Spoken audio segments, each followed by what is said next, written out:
जमात इस्लामी के लोग वोकल भी हैं, मुतवसत सब तबके से या गरीब तबके से ताल्लुक़ रखने वाले हैं। आवाम को अगर अपनी राय के इजहार का मौका मिले और बैलेट बॉक्स और उसकी तौहीन ना हो तो कराची में तो जमात इस्लामी जीतती है। करप्शन ख़त्म तब होगी कि जब वो नबी करीम सल्लल्लाहु अलैहि वसल्लम के कौल के मुताबिक फातिमा बिनते मोहम्मद भी अगर चोरी करेगी ना तो उसके हाथ भी काटे जाएंगे।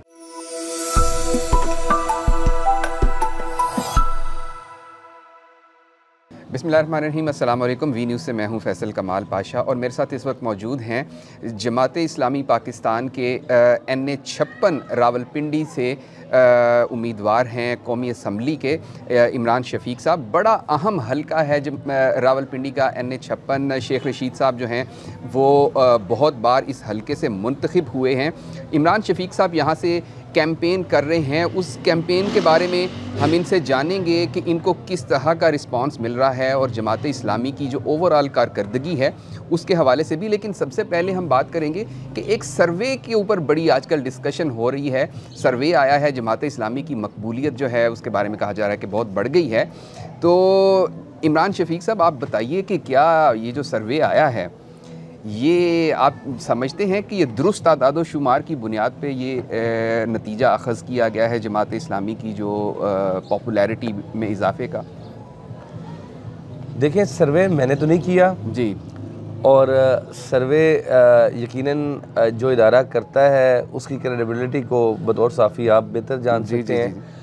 इसलिए मैं सर्वे करने वाले इदारे की क्रेडिबिलिटी पर तो कोई कमेंट नहीं करूँगा।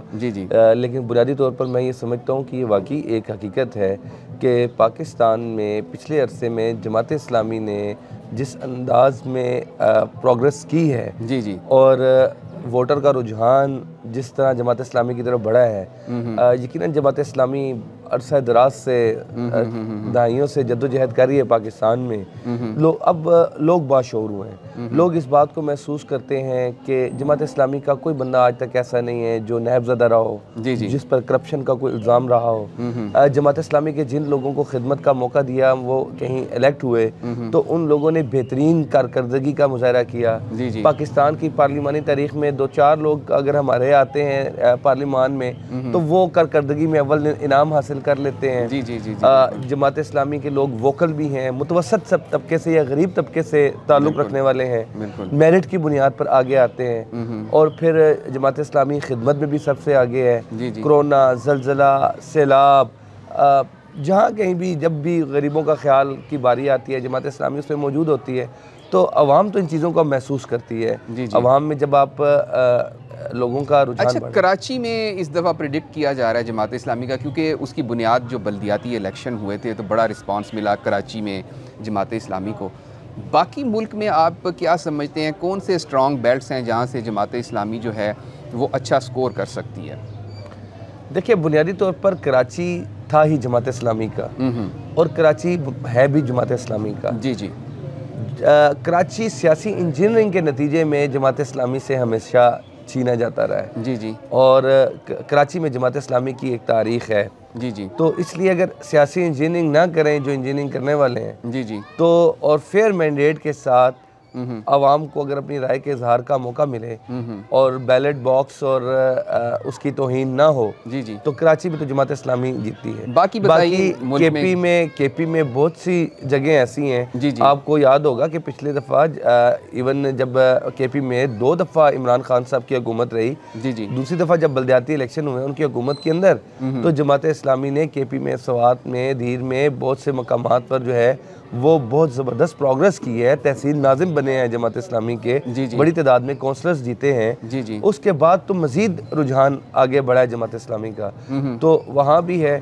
बाकी जिस शहरी हल्के में आप यहाँ अभी बैठे हुए हैं इस हल्के में भी हमें अल्हम्दुलिल्लाह बहुत अच्छा रिस्पांस मिला है। मरी में हमारे बड़े अच्छे कैंडिडेट हैं और उनको बहुत अच्छा रिस्पांस मिल रहा है। सुफियान अब्बासी साहब। एबटाबाद में हमारे बड़े अच्छे कैंडिडेट हैं, रज़ाक अब्बासी साहब, ठीक। और पिंडी में हमारे साथ जो है वो रज़ा शाह साहब PP 17 से, वो बहुत स्ट्रॉन्ग। वैसे बड़ा मुश्किल हल्का आपने लिया है। शेख रशीद साहब हैं, फिर शहरियार रियाज साहब हैं और शेख रशीद साहब बहुत स्टालवर्ट हैं। एक अपने बड़ा मुश्किल कंपटीशन नहीं है आपका? देखिए, सबसे पहली बात तो ये है कि कंपटीशन तो होता ही मुश्किल है और आपको कभी ज़िंदगी में सख्त फैसले करने पड़ते हैं। जी जी। वकालत आपको पता है मैं बहुत अच्छी अल्हम्दुलिल्लाह कर रहा था, लेकिन मसला ये है कि मेरा इलाका ना, शेख साहब जीत तो रहे हैं, लेकिन मेरा इलाका यहाँ का डोकसू, डोक मंगताल, फौजी कॉलोनी, पीरवदाई, डोक काला खान, सादकाबाद, ये पिंडी के इलाके, ये हमारे गरीबों के इलाके हैं, ये महरूम और पसमानदा इलाके हैं। जी जी। तो ये इलाके, इनकी तकदीर नहीं बदली इन इलाकों की। बिल्कुल। तो यहाँ की आवाम ना तब्दीली चाहती है, वो ऐसे सियासतदान चाहती है, ये रवायती सियासतदान है बिल्कुल, जो शेख साहब हो गए या शहरयार रियाज साहब की जिनकी बात कर रहे हैं। देखें, ये बिजनेसमैन तबका है। अब जिसका कारोबार, अब वो बड़े बड़े प्लाजे बना रहे होंगे, तो वो जब कारोबार आप करते हैं ना और कारोबारी मफादात जब आपके शामिल हो जाते हैं, तो फिर आप सियासत खुल के नहीं कर सकते। सही सही। आपने जब प्लाजे बनाने हैं तो उनके नक्शों की मंजूरी लेनी है, आपने उनको ऊपर तक चढ़ाने, मतलब जाहिर है कि रूल्स को कॉम्प्रोमाइज करना पड़ता है। तो आप ये कॉन्फ्लिक्ट ऑफ इंटरेस्ट है जी जी असल में सियासतदान, और ये पाकिस्तानी कौम ने देख लिया है। अच्छा, ये बताएं इमरान शफीक साहब कि आप चूँकि नैब के साबिक प्रोसिक्यूटर भी रहे हैं, मियाँ नवाज शरीफ के ख़िलाफ़ आप एक प्रोसिक्यूटर भी थे, और जो गुज़िश्ता इलेक्शन थे उसमें पाकिस्तान तहरीक इंसाफ का नारा था करप्शन के इस मुल्क का बहुत बड़ा मसला है, लेकिन वो नारा बुरी तरह से, क्या आप नहीं समझते कि फ़ेल हो गया है क्योंकि करप्शन के ख़िलाफ़ हमें कोई भी अमली इक़दाम नज़र नहीं आया उस दौरे हुकूमत में भी। किसी को हमने, अभी भी आपने इमरान खान साहब को जो कन्विक्शन हुई उस पर आपने भी तनकीद की। ये क्या करप्शन इस मुल्क का मसला नहीं है? नहीं, इस मुल्क का अब करप्शन से ज़्यादा बड़ा मसला पता क्या हो गया? करप्शन को सियासी इंजीनियरिंग के लिए इस्तेमाल करना।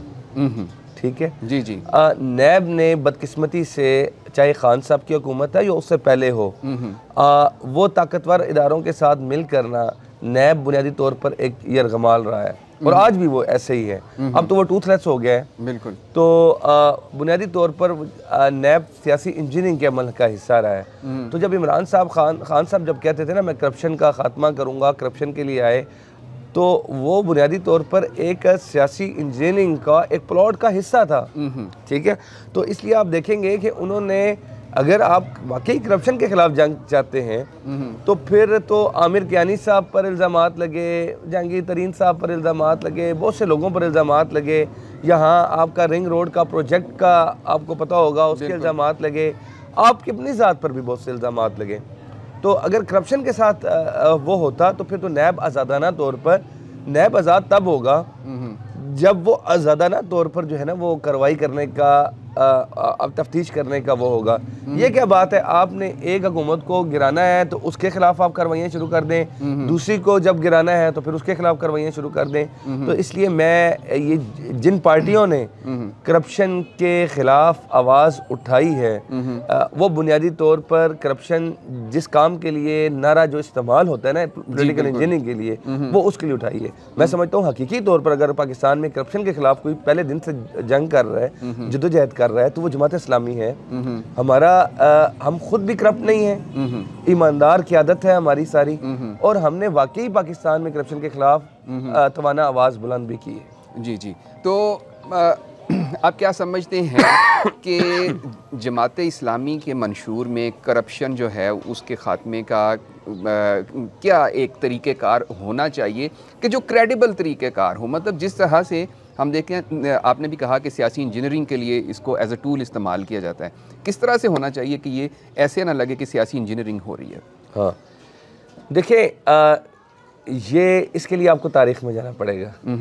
जब खलीफा वक्त हज़रत उमर पर भी ना एक आम आदमी खड़ा होकर सवाल कर देना कि आपने 2 चादरें पहनी हैं, बाकी सबको एक एक मिली है, तो दूसरी आपके पास कहाँ से आई? जी जी। जब आप तारीख में देखें ना तो अबू बकर सदीक रज़ी अल्लाह ने कहा ना कि तुम्हारे नज़दीक जो ताकतवर है वो मेरे नज़दीक कमज़ोर है, बिल्कुल, जब तक मैं उससे हक छीन कर मजलूम को दे ना दूँ।